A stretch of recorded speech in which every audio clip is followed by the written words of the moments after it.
In the last stream, we were working on finally setting up the multi-block structure that allows us to finally make elite Technium Ingots, and right at the end of the last episode, we did just that, crafting our first elite Technium Ingot, and then turning that into elite Technium Nuggets, which we do currently have in the system here. They're not particularly useful on their own. There are a couple of quests, especially in the simulation quest line here, that do specifically need these elite Technium Nuggets, and of course, going forward, we will be using these to make elite Technium research, but that is not the plan, at least initially, for today's stream. What I want to work on initially today is I would like to build another one of these dimensional ore extractors, and I would like to finally get gold coming in automatically, because there are a couple of paths forward for us here, and all of them require a fair bit of gold in one form or another,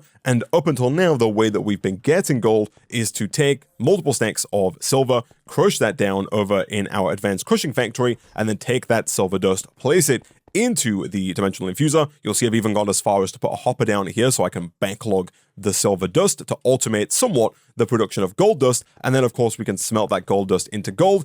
It works, but it's very slow and very tedious, and so hopefully what we're going to do today is get another dimensional ore extractor down. This one is going to be used to make gold ore automatically. And then as we saw at the end of the last episode, we can then run that through a fairly complex chain of mechanism machines to turn each and every dimensional gold ore into 10 gold ingots. That chain involves a chemical dissolution chamber, going into a chemical washer, going into a chemical crystallizer, followed by a chemical injection chamber. That's going to pump into a purification chamber, along with a crusher, then an enrichment chamber, and then finally, last but not least, an energized smelter.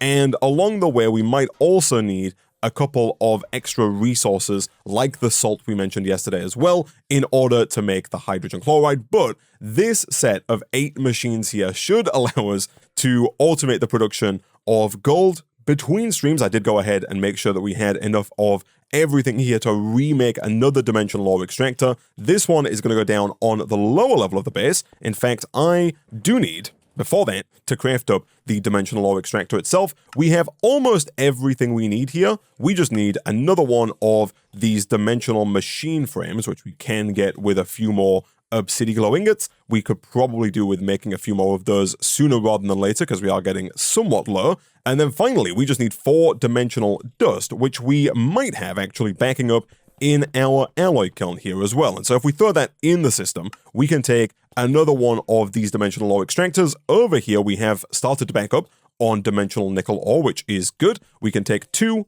over here to make the second dimensional ore extractor, and we can place the rest of them into our elite Technium machine for future elite Technium crafts, thus bringing that one back online to make more for the future. Now, the more efficient way to build this would be to build it next to our pre-existing ore extractor, because that would allow us to share the sides of the machine. However, 1, we don't have any space here, and 2, I do want to use this one kind of permanently as a nickel producer to allow us to automate the production of elite Technium. To do that, we need just 1 more storage drawer, and all we're going to do here is just extract from this guy round into the storage drawer. We'll throw down a storage downgrade, just like we've done with all of our other storage drawers, to allow us to then back up on the dimensional nickel ore, and eventually, once we've automated everything else, we will export that nickel ore automatically round to the elite Technium multi-block to allow us to automate the production of elite Technium. For now though, let's just do one of these, and let's take our new dimensional ore extractor down to the lower level to get this gold up and running. So, down here, I do want to leave a 1-block gap. In fact, I might leave a 2-block gap, because we've got a 1-block gap here, then a gap for the eventual preheaters to allow us to speed up the blast furnace. So I'll do the same here. We'll leave a 1-block gap, then we'll leave a second gap, and that means that we need to go about here for this multi-block. So if I put it down there, I think that should be perfect. And it is. Nice. That gives us space in front here to put down all of the mechanism machines, culminating in our gold being sent to here.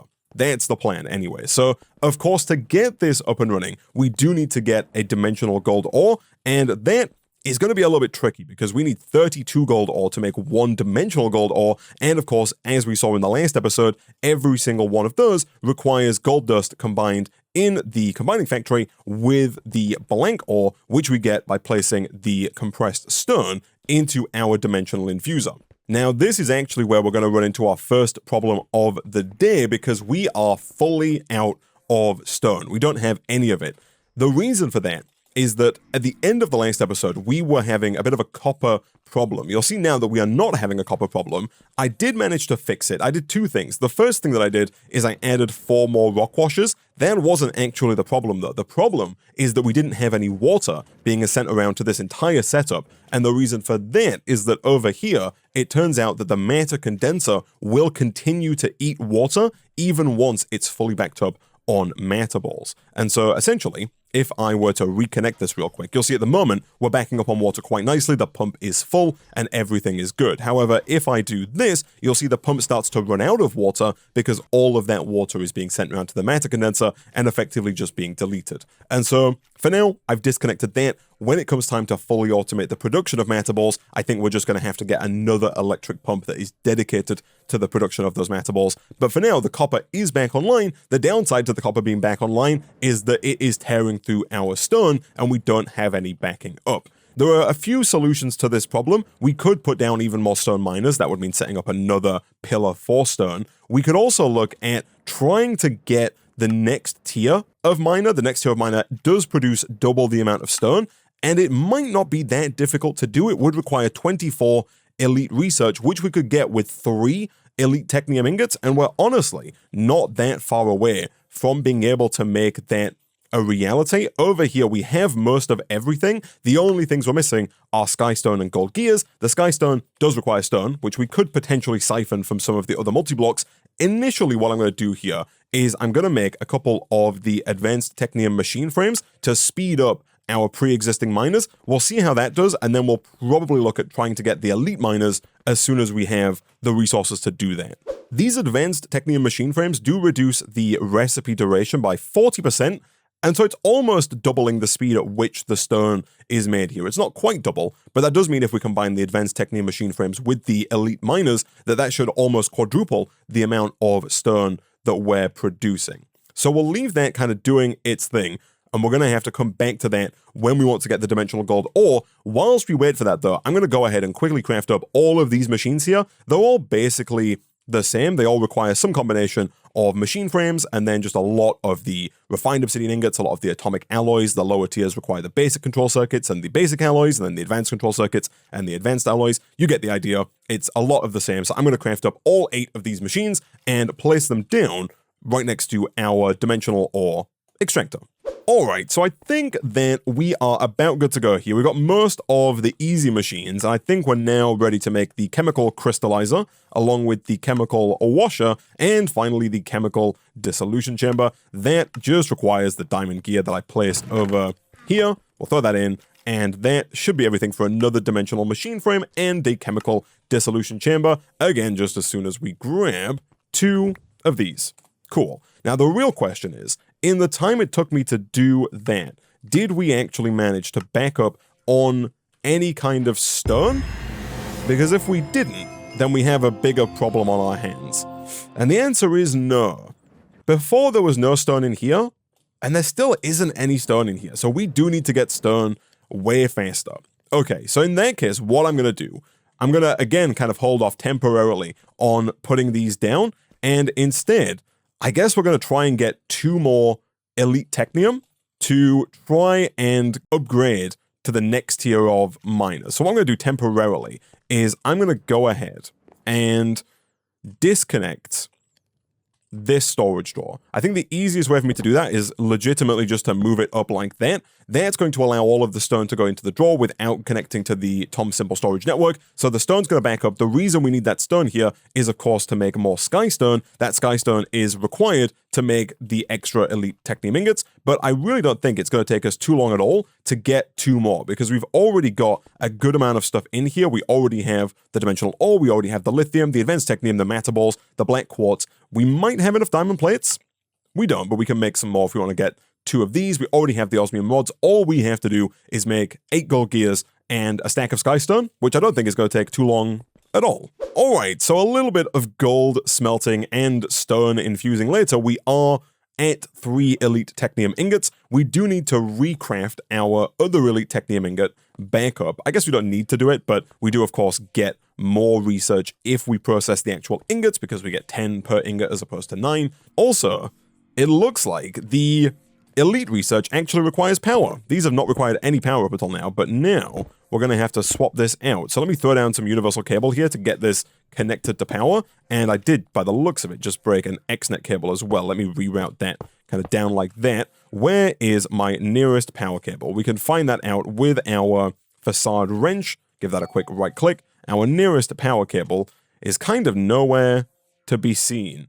There's one over here, but that's a little tricky to get to. It might be easier to run it over this way. So let's go ahead and see about using our pipe connector, which we've kind of not been using for a little while here. Let's do one of these, shift right click, and one of these, like that. We're going to move that up. Perfect. Shift right click, place pipes. Fantastic. We are going to have to facade those, of course, but that is not a problem. That should start making our research. It totally does. And then if we want to unlock the elite miner, all we need to do is craft up the miner's blueprint, which does require 8 advanced miners. We have 7 of them in the system. That should be fine because I'm pretty sure we've got a basic miner as well. We do. And so if we grab the previous tier miner blueprint, we can quickly do one of these, boom and boom. That's going to get us our 8th advanced miner. And then we just need to combine that up with the advanced miners. And that should get us our next tier of blueprint, allowing us to upgrade all of our advanced miners to elite.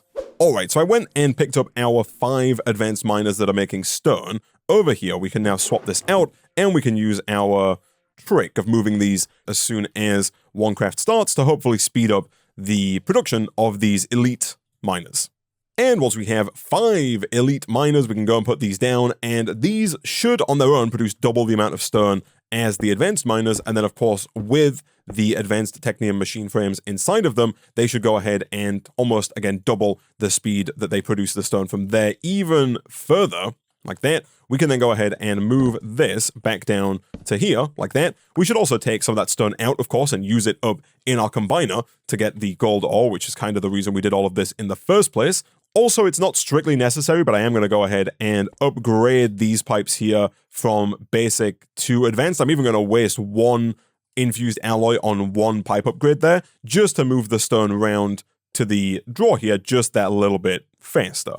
Okay, so we're making more gold ore here, but it turns out it's taking a lot more resources than I'd anticipated because it's 12 gold dust per gold ore. We need 32 gold ore in total, and of course it requires 6 other dust, either nickel or silver or iron or whatever we decide to use to make gold. So it requires even more resources than I initially anticipated to make the gold, and so it's taken some time to get all the gold ore. We're doing it slowly but surely. We've got 11 out of the 32. Whilst we wait for that to come in though, whilst we wait for the nickel to convert into gold, down here we can look at setting up this line of machinery to make this work. So I think I might build this vertically because there's probably not enough space to do it horizontally here. Although 1, 2, 3, 4, 5, 6, 7, 8, there's like almost enough space, but we do have to extract from here. We could potentially do it horizontally in a roundabout way, actually, because we have the energized smelter going down last.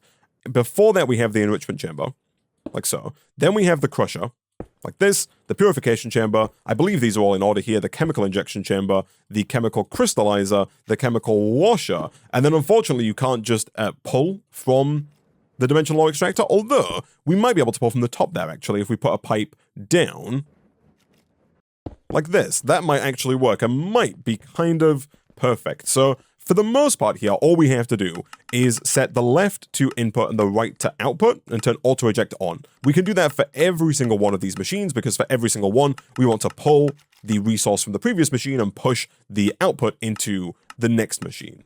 Once we have all of those configured, there are then a few more bits that we need, specifically with things like the chemical injection chamber here and the purification chamber, because as we saw here, the chemical injection chamber is going to require the hydrogen chloride, and then the purification chamber needs oxygen, which we could do with flint, like we've been doing upstairs. We could also do it with an electrolytic separator, but I think the flint is actually a way better way of doing it. So the oxygen then from flint is pretty straightforward. It just means we get another enrichment chamber and auto send flint down to that enrichment chamber, just like we've been doing before, and then we pump that into the purification chamber. So if we do something like this, we can set the left here to output. The chat is right, you can press this button to clear all the sides automatically, set that to output and auto eject on. That's going to push the flint into here. We'll set the bottom of this to input, and we'll put a pipe under there to send the flint round automatically. And then it's basically the same idea for the salt as well here. We just need to make the salt automatically and then place it into the bottom slot of the chemical injection chamber. So here we'll set the bottom to yellow, extra. And then in terms of making salt, we are currently making salt up on the surface here as part of our redstone production, but we're not banking up on salt because it's all being turned into redstone. And so what I think I'm going to do, whilst we continue to wait for even more gold dust to come in here, which of course does require that we periodically throw a bunch of other dusts into here to keep getting more gold, I'm going to go ahead and probably move, I think, all of this downstairs. Actually, chat has pointed out here that if we take the liquid brine that we're getting from our thermal evaporation plant, we can run that through the rotary condensator in decondensating mode to turn it into gaseous brine, and then we can actually use another chemical crystallizer to turn that gaseous brine directly into salt, and it's only 15 millibuckets of gaseous brine per salt, which actually is probably going to be a better idea, especially because we have quite a bit of brine over here. We've got 768,000 millibuckets of it in this guy, and then we also have an extra 10,000 in here, plus the 32,000 in this tank. And so that is probably a more efficient and just faster way of making that brine for the salt for the chemical injection chamber. Alright, so now that we have a chemical crystallizer, we should be able to use this to make the salt from the gaseous brine. I am going to make another rotary condensator as well, just so that we don't have to pick up the one that we already have, because that one is going to be used for automating the lithium for elite technium going forward. So down on the lower level, I have gone ahead and connected all of the machines up to power, so they're now all online and ready to go. I've thrown down an inventory connector under what is going to be the final destination for our gold. I should probably go ahead and lock that drawer so my system doesn't put some random junk in there. And I've also used that inventory connector to extract flint round into the enrichment chamber, which is of course going to push into the purification chamber as soon as we set the back here to extra. Cool, so that's the oxygen taken care of. We want to put our chemical crystallizer down right here. I've already placed an XNet connector beneath that, although now that I think about it, we probably actually want to put that down here so that we can do this, because this machine also needs power. So now we're going to set the back of this to input, and we're going to set the left to output, auto eject on. Power's still coming in, that's fine. We can disconnect this here from this chemical crystallizer, which I'm going to assume is from the west. It's not the west, it's the north, like that. Make sure that doesn't connect. And then up here, I've also connected another XNet connector on the bottom of the brine tank and named that one brine. So over here, we're going to go for another fluid channel, create. We'll call this one brine. And then we're going to extract from the brine tank right here, extract, and we're going to insert into the chemical crystallizer. Like that. So hopefully there is now some brine down here, or there is going to be some brine down here. We do want to maybe look actually at, oh, I'm a fool, of course. We need to extract that to the rotary condensator, Isaac, not to the chemical crystallizer. Let me get rid of that and put another machine down after another power cable goes here, like that. The rotary condensator is where we need to go first. Let me do this and this. Will again disconnect from this guy. This now should work. I do want to check if I can put gas upgrades in here. I can't. We can put chemical upgrades into the chemical injection chamber, which is going to reduce the amount of hydrogen chloride needed by quite a bit, and we should of course do that with both the purification chamber and the chemical injection chamber to massively reduce the amount of both the oxygen and hydrogen chloride that we're going to need. Here though, this should be pretty much good to go. Let's set the back to input, and we'll set the front to output. Auto eject is on by default here, that's fine. We'll do the same for fluids. We're receiving a fluid, so that doesn't want to be input, and then we're outputting a chemical. So back up here, let's just make sure that we change the XNet system to send the brine to the rotary condensator. Insert. So hopefully now that is receiving brine. It's not receiving brine. That is because it needs to be in decondensating mode, which is this button at the top left. By default, it turns gases into liquids. We want to do it the other way around. This is now working, which is good. And we see this is working. The power usage is quite high, but this is turning gaseous brine into salt. That salt is then going to be placed into here. Okay, so this is another one of those situations where we're running into some weirdness with the Tom's storage setup. Earlier, I talked in the series about how we are using this to send the salt round to here. And so what's happening in a bizarre fashion is this inventory connector has connected all of these mechanism machines to the system. And so as soon as this inventory connector sees salt in the output slot here, it pulls it and sends it around up to the redstone system, which is not at all what we want to happen. So I think the slightly janky fix that would work is just to kind of disconnect this. We could move this forward by 1, but moving that forward by 1 would take it out of line with the rest of the machines here, which would not be ideal. I guess what we could do is we could move it to the right by 1. Again, it's not going to look great, but if we put this here and we put this here, I think we can then use a pipe to connect this like that. And I think that's going to work just fine and not run into the same problem that we were just facing, because now there's no direct through line from this inventory to the rest of the inventories. It does mean we have to move this as well, but thankfully those do retain their configurations, and thankfully the upgraded magnet system means we don't have to worry about this stuff falling into the abyss. Cool, so that is now back online. We'll set this to extract for when it actually starts making the gold, but hopefully now we should see all of the salt just going into here, and it totally does. Nice. Okay, so I think that we are now basically good to go. We just need to get the remaining 11 gold ore that we need. We do finally have enough blank stone ore to make all this happen, and we've kind of pivoted here over to lead because we were starting to run a little bit low on nickel. And so I'm going to quickly get the remaining gold ore here to make the dimensional gold ore, and then we'll see if this does actually work.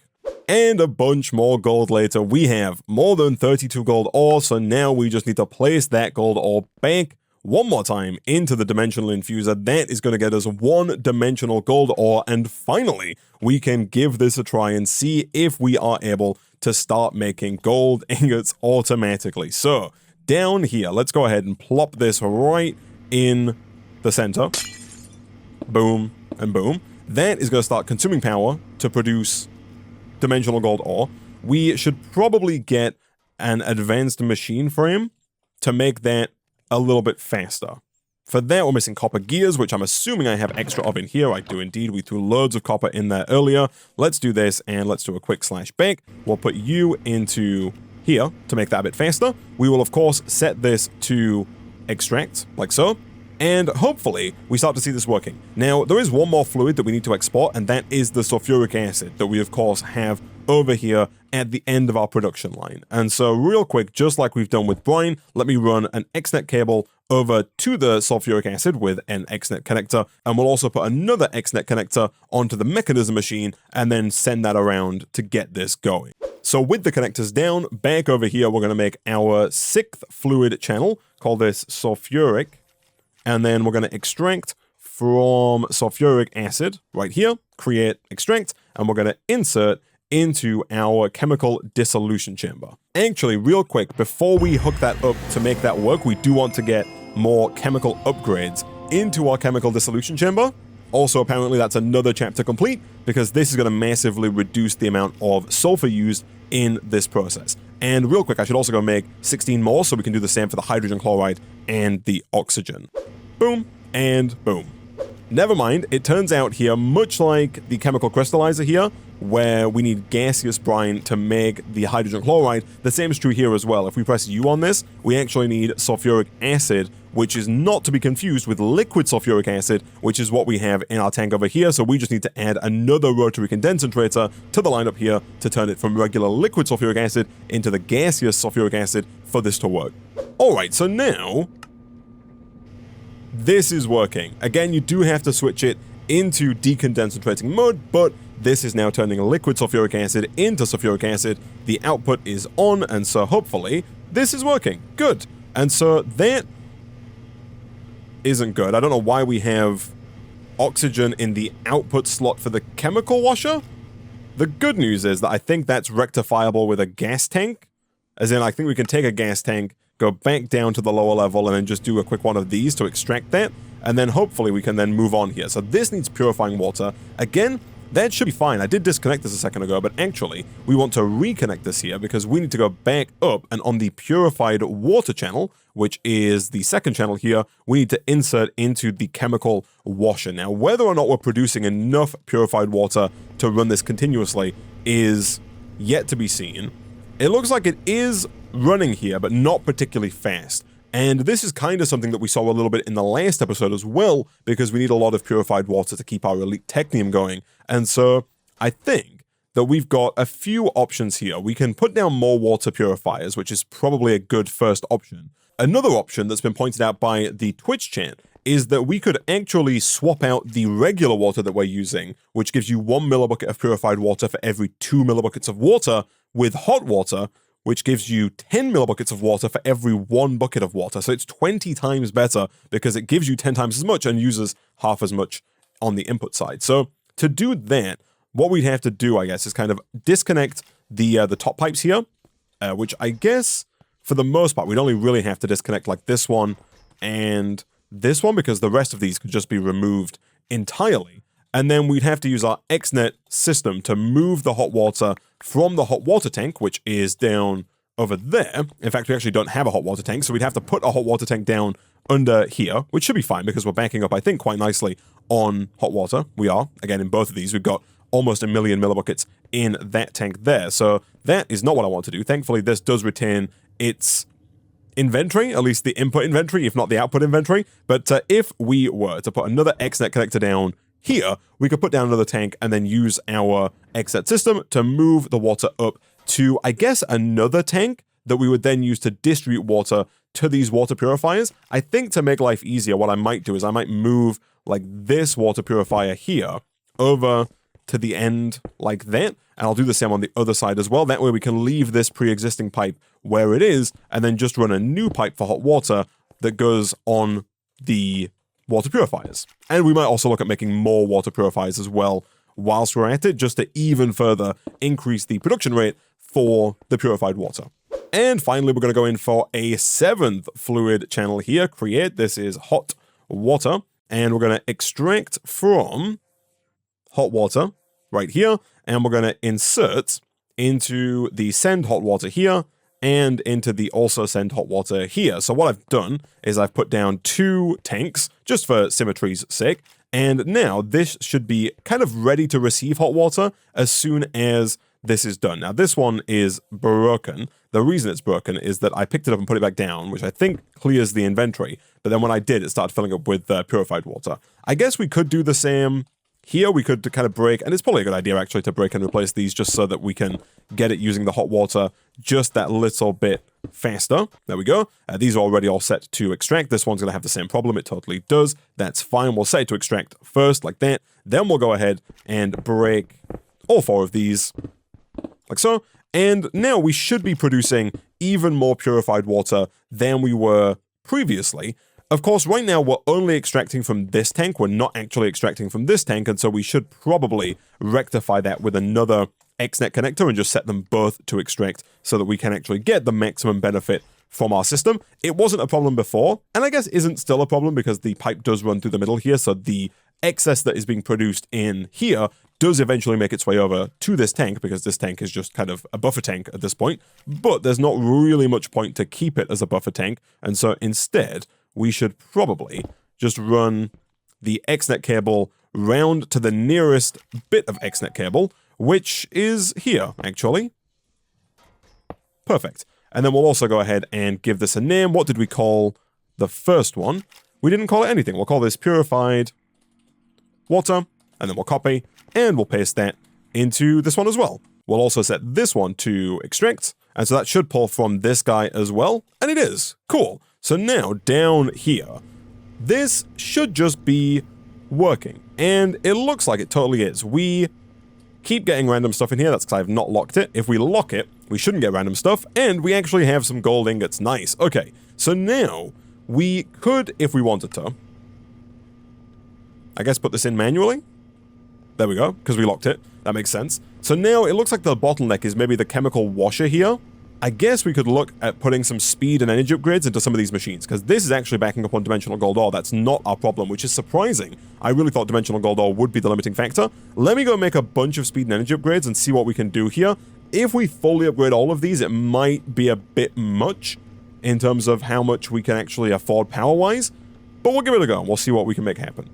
So currently, it looks like we're good on the last 4. It's kind of just the first 4 where we need speed and energy upgrades at the moment. Also, we do have access, of course, to the installers. A lot of these machines that we have down just can't use installers at all. So if we do a quick slash back here, for example, I don't think there's a factory version of the chemical dissolution chamber. It just doesn't work. And so for machines like these, we are going to have to use just speed and energy upgrades, whereas further down, we can use basic installers as opposed to using speed and energy upgrades. So the chemical injection chamber does have a factory version, so we can turn that on and start factory making that. It looks like the turning of gas into brine is actually one of our bottlenecks here, so let me put some speed and energy upgrades in. Right now we're using 160 FE per tick. If we go maxed out on the speed upgrade, that takes us to 16,000. If we then put in the energy upgrades, it takes it down to 1,600. That's still a lot.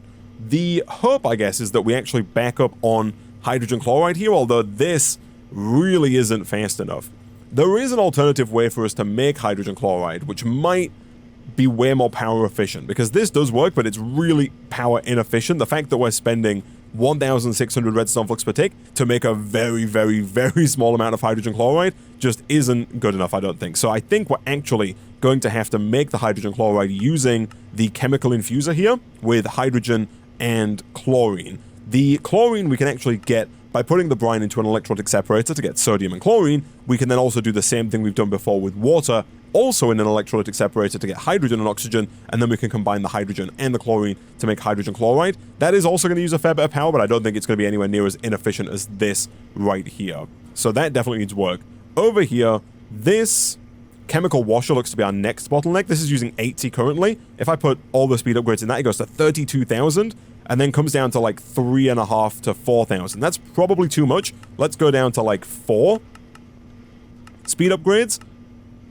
Some of these machines do have a much steeper multiplier curve. You'll see this is still using a ton of power actually, because by default, if I put, say, 8 speed and energy upgrades in over here, this is using 20. If I put in 8 speed upgrades, in the tab here, you can see that that multiplies the effect of the power usage by 10, whereas over here, if I put those same speed upgrades in, it multiplies it by 256. It's a ludicrous amount of power that gets used with the speed upgrades in here. So this thing really is going to be our bottleneck. For now, we'll put 1 speed upgrade, and then we'll put in 8 energy upgrades. It used to be the case that you could only put in as many energy upgrades as speed upgrades, like it was inefficient to do more than that, but they have since changed that, so now you can put in 1 speed upgrade and 10 energy upgrades, and now this is using just 28 FE per tick, and this is fine. This is now going fast enough to where the chemical crystallizer is the bottleneck, and let me do a quick check here to see if this is also the same. If I put all of these in, that is only 10x, which is actually fine, so let's do that and that. This is now using 1,600. I think that's fine. That's not going to be a problem for us. The problem is really just the hydrogen chloride. So let me go grab 2 more electrolytic separators, and let's see if we can't set something up to make the hydrogen chloride just that little bit faster. We also need to make a chemical infuser here as well, which is a machine we've not made yet, but thankfully it's a very easy machine to make. It is just some chemical tanks, really, with more basic control circuits, more infused alloys, and another advanced Technium machine frame. So now back here, we're going to put the chemical... Whoops, let's not fall into the abyss if we can avoid it. And we can't avoid it, that's fine. I guess we will fall into the abyss. Thankfully, we do have Forgiving Void on, so we'll fall right through back into our base. We just have to keep tapping space so that we hopefully don't crash. We did crash, but we didn't die. That's fine. So over here, let me put down the chemical infuser. I'm going to keep with our tradition of putting them down facing this way, and then we want to make sure the left is set to output, and then from there, we want to put down our 2 electrolytic separators. So let's put those down, like here and here. Again, I'm putting them down all the same way, just so that it's easier to kind of keep track of how we need to configure these. So this one is currently receiving brine, which is actually perfect. That's because the rotary condensator that was here before was also receiving brine, and that information is saved in the connector, not the machine. That's perfect. So here, we want to kind of just delete the sodium because we don't need the sodium, and then the chlorine, we want to eject. Let me clear this. We want to eject the chlorine to the front. So output 2 wants to go to the front. That should send it around to the chemical mixer. We want to set the back here to input 1. Perfect. So that's receiving the chlorine. Over here, we're going to send water around to make hydrogen and oxygen. We want the same kind of idea here. The oxygen is going to be output 2. That's fine. We can leave that there. We can actually turn it off, I guess, because we don't need it to output. And the output 1 is hydrogen. That's fine because we want hydrogen being sent through. So that's all good. We just want to set this to dump the oxygen. We could, if we wanted, to pump the oxygen around into the purification chamber. That would also work. Whether or not it would be fast enough, I actually don't know. For now, I'm just going to leave it as is. And what we're going to do is we're going to make sure that we send power to this electrolytic separator, like so, and then we're going to get, you guessed it, yet another XNet connector so that we can run some water round to this electrolytic separator. So we'll put you there, and we will throw down another cable like this, and now if we use our XNet controller, we can go and set this to insert, and so now we should hopefully see water in here. We do. That water is being turned into hydrogen and oxygen. The oxygen is being deleted because we don't need it. Over here, we're making hydrogen chloride. And look, that is way, way faster and also using way less power. Between these three machines, we're using maybe 400 redstone flux per tick, which is a quarter of what we were using before, and it is actually producing it fast enough to where now the limiting factor is actually the speed of our injecting factory. Again, let me check here to see the speed multiplier. The speed multiplier is only 10x, and so I do feel confident putting in both the speed and the energy upgrades. That does push the limiting factor back to the chemical infuser and the electrolytic separators, but that might be fine. Let me take a few of these out. We'll do 4 for now. We could also go ahead and put more speed and energy upgrades into the chemical infuser here and into the electrolytic separators to make them faster. Okay, so I've made some more speed upgrades. It also looks like the basic purification chamber here is also a limiting factor. Thankfully, this is one that we can create into a factory, auto sort on, and of course we can put speed and energy upgrades in there as well. And it looks like the oxygen might hold up, although we're probably losing enriched flint pretty quickly. We are. That, again, is kind of fine. This is also factoryable. If we wanted to, we could do something like this to make that even faster, and that should hold up just fine. And then we're kind of just pushing this down the road, right? We can do this as well, like that, to make that into a factory, turn auto sort on. And I have a feeling that that might also then just kind of push even further to the next line of machines as well. And so I'm going to grab 2 more installers and just do this and this, make sure these are both also set to auto sort on, and that should hopefully remove any bottlenecks from the last little section of our chain here. We don't have that many energy upgrades now because we actually don't have any gold dust, but gold is now coming in automatically, and so we could, in theory, take our gold and crush it over here to actually make some more gold dust, to make even more energy upgrades, and make this hopefully just that little bit faster. Now, whether or not it actually needs to be faster is a different question. We are spending a lot of power to make it faster, and of course, none of our other setups are really that fast. None of these come in particularly quickly, and that's kind of fine because currently we're not actually using gold through automation. Of course, though, that is going to change momentarily because the very next thing that we need to do is automate the turning of gold into gold gears so that we can automate the production of elite technium. And so I guess with that in mind, it probably is worth making more speed and energy upgrades so that we can continue to make this just that little bit faster. Okay, so now we've got a couple of speed and energy upgrades into most of these machines. Things are actually running pretty quickly here. We could, if we wanted, to put some speed upgrades in here, make that a bit faster as well, speed and energy. Again, not that it's strictly necessary, but this is working and we are making gold automatically. Over here, you can put energy upgrades in the electrolytic separator, but there is no point in doing so. You'll see we've put 1 speed upgrade in. That's because, again, this is one of those machines that gets crazy with its speed upgrades real fast and uses just a ton of power. And unfortunately, you don't get any benefit from putting energy upgrades in the electrolytic separator. You'll see we're using 320. If I put all 8 in, we're still using 320. It has no effect in the electrolytic separator on its energy usage, so there's no point in doing that. But this is working and gold is being produced now automatically. And so we can now look at finalizing the automation for the elite technium. So in terms of automating what's here, the dimensional ore is already automated. We just need to send it around. The meta balls are pretty much automated. We just need to make a new pump and pump it into the matter condenser so that we can make the matter balls automatically. The advanced technium is, of course, already automated. The blocks of black quartz and the skystone both require a dimensional infuser, and so I'll probably go ahead and make another dimensional infuser to put on the top here. And then what we'll do is we'll just export regular stone to one of these so that we can turn that into skystone. That can then go around into a storage drawer. Let me grab this. So we'll have that storage drawer down right about here. That's going to go ahead and extract from here. Then as for the osmium rods, the gold gears, and the diamond plates, I think all we're going to do for these is set up 3 more simple controllers and 3 more simple solidifiers, potentially like right here, to do the same thing we've been doing up until now. Here we have plates, we have rods, we have gears. We're going to do the same again, but with gold gears, osmium rods, and diamond plates. And at that point, that's almost everything. We also kind of already have the lithium automated. All we would need to do is potentially move this because we're not going to leave it here. I might put it over here with our other mechanism machines, but all we would need to do is export the lithium from downstairs using an XNet connector, and then that is basically lithium done, and we just send it around over to here. And at that point, I think that's basically everything taken care of. There's really not much here. The only thing we might have to think about is using a compacting drawer for the black quartz so that when it is made, it gets turned into block form and we don't have to use any kind of crafter. All right, so a little while later, we're just about to make a new compacting drawer. This is for the black quartz that we're going to make over here. So I've placed down another dimensional infuser. This can share blocks, so thankfully we don't need to make quite as many of the reinforced machine casing. We're going to do something like this right about here and set that to extract so that that can produce the black quartz. We also have gone ahead and set up some other stuff. So over here, as I mentioned, we now have 3 more simple controllers with 3 more simple solidifiers and some more simple tanks. I also swapped this out. We had one of the cobblestone melters here. We're now using our XNet system to tap into our lava production over there to fuel all of these, including some new fuel tanks. And so now we are backing up on gold gears, osmium rods, and diamond plates. Cool.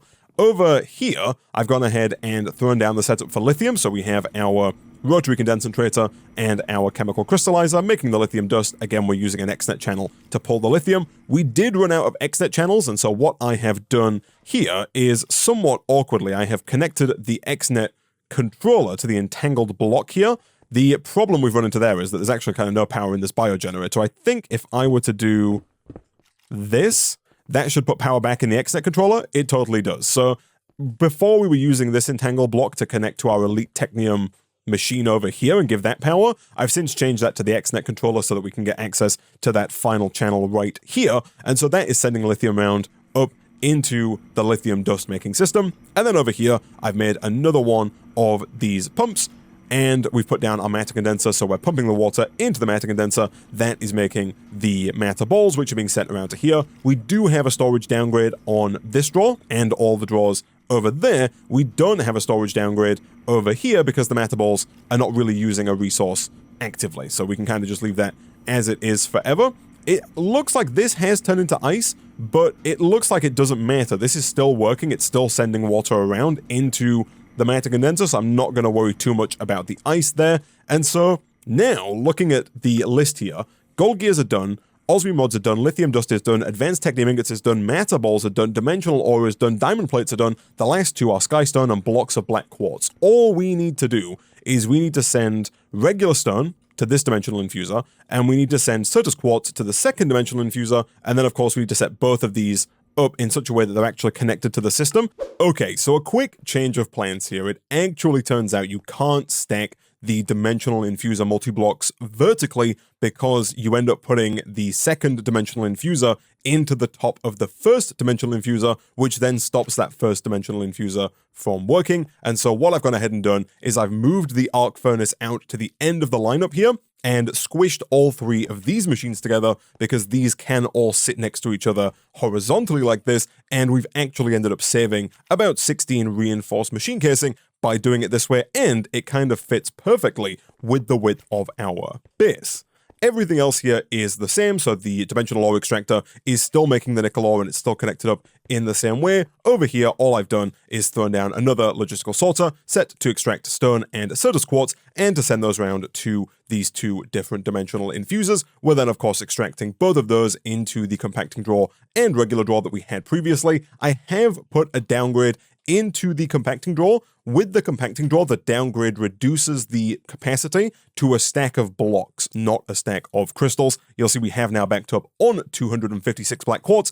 Over here, I haven't put a downgrade in the Skystone drawer, and that's because since we upgraded our miners for stone earlier in the episode, we're now actually producing way more stone than we actually need, to the point where all of our miners are backing up and our pipes are actually filling up as well with that excess stone, and so we can quite easily spend some extra stone to back up on a decent amount of Skystone. And of course, we do need half a stack of Skystone per elite technium as well, so having a large backlog of this is going to be quite useful for us. One other small tweak that I have made over here, I did move the matter condenser up by 1 because when we had it down, touching the basic enriching factory, we had a really bad situation where, because again we have an inventory connector that connects kind of all of the connecting inventories together, what was happening is anything at all that I put into my system, like this, was just getting placed into the matter condenser and getting turned into matter balls, which was not ideal. So I've moved that up. This is now not touching any other inventories. It's only receiving the water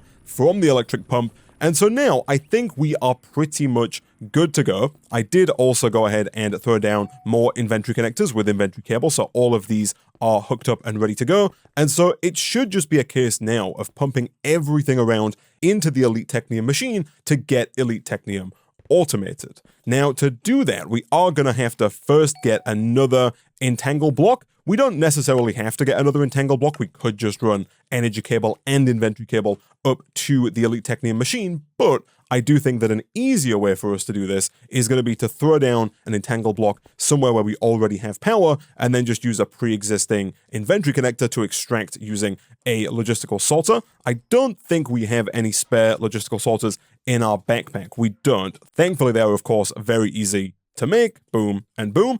And we could really put this anywhere. Again, if we visualize our pipes, anywhere that has an inventory cable somewhat close to a power cable is kind of perfect for us here. For example, if we were to go ahead and place it down over here, let's say we put it right here, what we could then do, if we do a /home, is we could grab our entangled binder, again, go and shift right click onto the Elite Technium machine, like so. Then if we do a quick /back, we can right click on this entangle block. From there, all we need to do is put a power cable down, like so. That's now giving power permanently to that Elite Technium machine. And then finally, all we need to do is put down one of these logistical sorters. And if we turn eject unfiltered to on, now just like with our other Technium machines, because the machine can only accept certain items, those items are going to be pumped using the logistical sorter from our TOMS storage network into the Elite Technium machine. And we have effectively automated the production of Elite Technium ingots. I think the only slight wrinkle is that currently we're not actually pulling the advanced Technium round into the system. So all we would need to do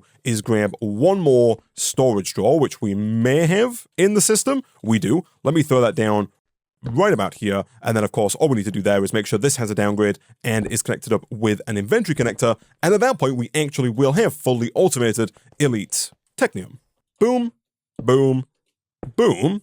Make sure that is set to not connect there and to extract there. That should work perfectly. And then, of course, all we need to do is actually connect this up to our cable, which is probably easier done on this side right here. And it looks like we might actually need a tiny little bit more inventory cable to make that happen.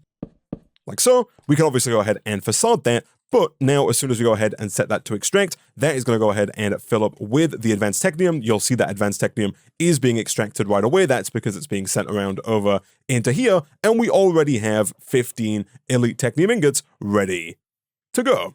Nice. And so next time, we should be able to come back and really start plowing through the next chapter of the quest book here. We do need to set up a reactor from the Extreme Reactors mod, not necessarily because we need more power, although more power would definitely be useful for us, especially given the setup that we have down here making gold. Speaking of which, by the way, I did notice that our limiting factor now is here. It's the speed at which we're getting oxygen into the purifying factory. We could, of course, make the enriching factory here faster to process our flint into oxygen quicker. However, what we can also do is if we go ahead and get some pressurized tubing, this is the tubing from mechanism that allows you to move gases. So if we make 8 basic pressurized tubes, we can then go ahead and begin to utilize the oxygen that we're currently dumping. If we change this to dump excess, we'll also change this to dump excess as well on the hydrogen, we can then go ahead and use this cable to extract down into the top of the purifying factory, like that. And of course, so long as we make sure that the gas is set to output on the right, like that, output 2 is oxygen. We're then going to do the same over here. We're going to set the top to insert on oxygen, which it already is. That then should push that round. You'll see annoyingly, because of the way I've done that, it's kind of pushed around the hydrogen first. Let me quickly kind of pick those up and then replace them down. That now does have oxygen in it. Fantastic. We can then run that across over to here. And now we're going to be able to use both the enriched flint from the enriching factory, but we can also fall back on the oxygen that's already being made in the electrolytic separator. And it's still not the fastest, but we are nicely backing up on gold ingots, and we can always come and make that quicker in the future. Going back to what I was saying though, the reactor is going to make power, but the main use for it, I think, is going to be to get resources like cyanide so that we can then reprocess those into other resources further on down here. And looking at the next quest line, the simulation quest line here, this does require cyanide nuggets to make the model framework and to get into the hostile neural networks mod. And so I do think that the main reason for the reactor is going to be to get different resources, and the power is kind of just going to be a nice byproduct. I think really if we want to up our power production, we want to move even further down to this nuclear reactor here in the replication chapter of the quest book. This is a really big multi-block structure that I'm told can produce a ton of power if we set it up correctly, but that is something we could of course work on in a future episode. We do also need to look at pivoting over away from Tom's simple storage mod and into applied energistics 2, I think sooner rather than later, because that's going to allow us to automate a lot of the smaller crafts that we've been doing over and over again. Things like making all of the different tiers of alloys, things like making storage drawers and making speed upgrades and energy upgrades. They're not particularly difficult crafts, but when we have to do them all manually every single time, it takes up a lot of time to do that. And so if we can pivot over into applied energistics, we can start to utilize the more advanced auto crafting that applied energistics 2 has to offer, which I think is going to make it a lot easier for us to automate and speed up our automation going forward. But that is a problem for future, Isaac. For now, I'm going to go ahead and wrap up this episode of Techopolis 3 there.